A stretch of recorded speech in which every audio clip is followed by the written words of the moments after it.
Good morning everyone. मैं महिमा सिंह आपका मिशन त्रिवेदीगंज में आप सभी का स्वागत करती हूँ। जैसा कि आप सभी जानते हैं कि जो हमारे आदरणीय मुख्यमंत्री जी हैं श्री योगी आदित्यनाथ जी का ये सपना है कि जो उत्तर प्रदेश है हमारा वो प्रेरक प्रदेश बने, घोषित हो। जो थर्ड पार्टी इवैल्यूएशन की बात हो रही है कि वो थर्ड पार्टी इवैल्यूएशन के लिए आए और हमारे प्रदेश को प्रेरक प्रदेश घोषित करके जाए। उसके लिए जो मिशन प्रेरणा जो प्रेरणा लक्ष्य निर्धारित किए गए हैं उसको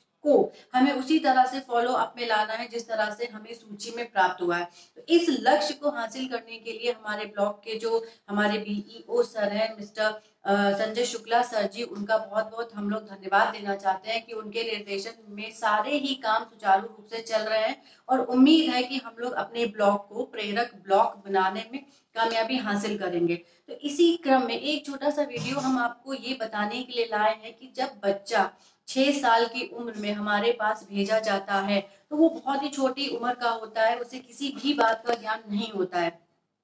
हमें उसे शुरू से लेकर चलना है, उसकी मानसिक स्थिति पे उतरना है, उसके धरातल पे उतरना है कि एक वो बच्चा जिसने कभी पेंसिल को नहीं पकड़ा या उसने कभी कॉपी पे छोटा आ नहीं बनाया है, तो हम उसको कैसे सिखाएं कि वो छोटा आ जो उसकी उम्र के बच्चे को आना चाहिए वो कैसे आएगा। वो इसी तरह आएगा जब हम बच्चे की उम्र में उतरेंगे, हम अपने को भी सोचेंगे कि भाई हम पहली बार स्कूल गए हैं और हमको ये चीज नहीं आ रही है, और अगर कोई अध्यापक कहता है कि आप इस काम को कर कर लाइए तो हम कैसे लाएंगे। यानी कि जो हमारा अध्यापक है वही तो हमको गाइड करेगा। उस गाइडेंस को हम कैसे प्रॉपर तरीके से मर्ज कर सकते हैं, उसका एक आसान तरीका ये कि आप अपने को 6 साल का मानिए और अपना जो टीचिंग का तरीका है, जो आपके लेसन प्लान्स है, उसके अकॉर्डिंग ऑर्गेनाइज करिए।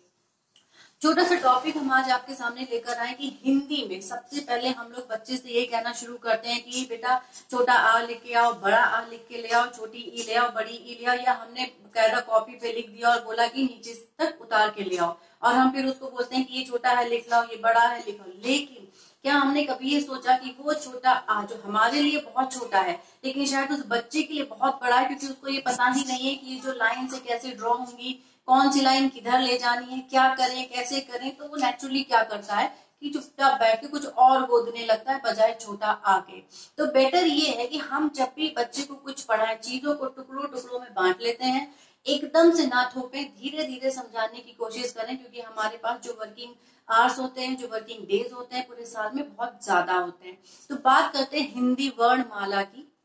जिसमें आज हम आपके सामने केवल छोटा आ से और अह तक का लेकर आए हैं कि हम ये समझने की कोशिश कर पाए कि एक्चुअली जो शुरुआत हमें बच्चे की कॉपी में करनी है वो किस तरह से करनी है। बात करते हैं छोटा आ से। आपके सामने हमने छोटा आ से अह तक के वर्ड लिखे हुए हैं, देख लेते हैं। ये है आपका छोटा अ, ये है आपका बड़ा आ, छोटी ई, बड़ी ई, छोटा उ, बड़ा उ, री से ऋषि, ए ओ अंग और अह। अब आप ये देखिए कि जब इन दो लाइंस को हमने मिलाया तो हमने देखा कि हमारे पास टोटल कितने वर्ण आ गए, 13 हमारे सामने रखे हुए हैं। छोटा आ से लेके अह तक की जो वर्णमाला चलती है उसमें सिर्फ 13 वर्ण होते हैं। अब आप आराम से देखिए कि इन 13 में ऐसा इतने कितने वर्ण हैं जो आपस में मिलते हैं, यानी समानताएं हैं जिनको एक समान रूप से बनाया जा सकता है। तो आप देख सकते हैं कि हमने पहले से अंडरलाइन करके रखा है कि आपका छोटा अ, बड़ा आ, छोटा उ, बड़ा उ, ओ, औ, अंग और अह, इन सबको बनाने का तरीका कहीं ना कहीं एक जैसा है। यानी कहने का ये मतलब हुआ कि 13 में से 8 वर्ड आपके सामने ऐसे रखे हुए हैं जो एक समान रूप से बनाए जाते हैं। यानी कि अब क्या बचा, 13 में से सिर्फ 5 की चीजें अलग है, 8 एक जैसे बनेंगे। फॉर एग्जाम्पल आप देखिए, अगर हम बात करते हैं छोटा अ की, हमने ये हमारी हिंदी की कॉपी है, हमने बच्चे को काम दिया कि छोटा आ लिखकर लाओ, ये हमने उसको काम दे दिया। अब उसकी पेंसिल चलनी शुरू हुई, लेकिन एज अ टीचर आपने ये नोटिस किया कि छोटा अ बनाने में कितने तरीके इस्तेमाल हुए। 2-4 तरीके इस्तेमाल होते हैं जिनका डिस्कशन हम कर लेते हैं। जैसे कि छोटा अ बनाने के लिए आपने ये लाइन अपनाई, ठीक है, फिर छोटा आ बनाने के लिए आपने ये लाइन अपनाई,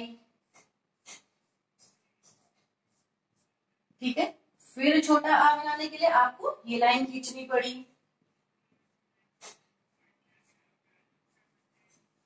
और उसके बाद आपने ऊपर से लाइन खिंचवा दी, यानी कि ये हो गया आपकी चौथी लाइन। ठीक, यानी कि अब आप ये देखिए कि बच्चे को छोटा अ बनाना है, ये बताने से पहले उसको प्रोसीजर समझाइए कि वो किस तरह से पेंसिल पकड़े, कौन सी लाइन खींचे कि उसको जल्दी समझ में आए कि कैसे हम छोटा आ तक पहुंचेंगे। और इस तरह से समझाइए कि वो इस भ्रम में ना पड़े कि आपने बोला ये लाइन करना तो वो इसी ऐसे ऐसे करके लेकर आ रहा है, नहीं, उसको हिंदी की कॉपी में ही दीजिए, उसको समझाइए कि बेटा छोटा आ बनाने के लिए ये कर्व इस तरह से आएगा,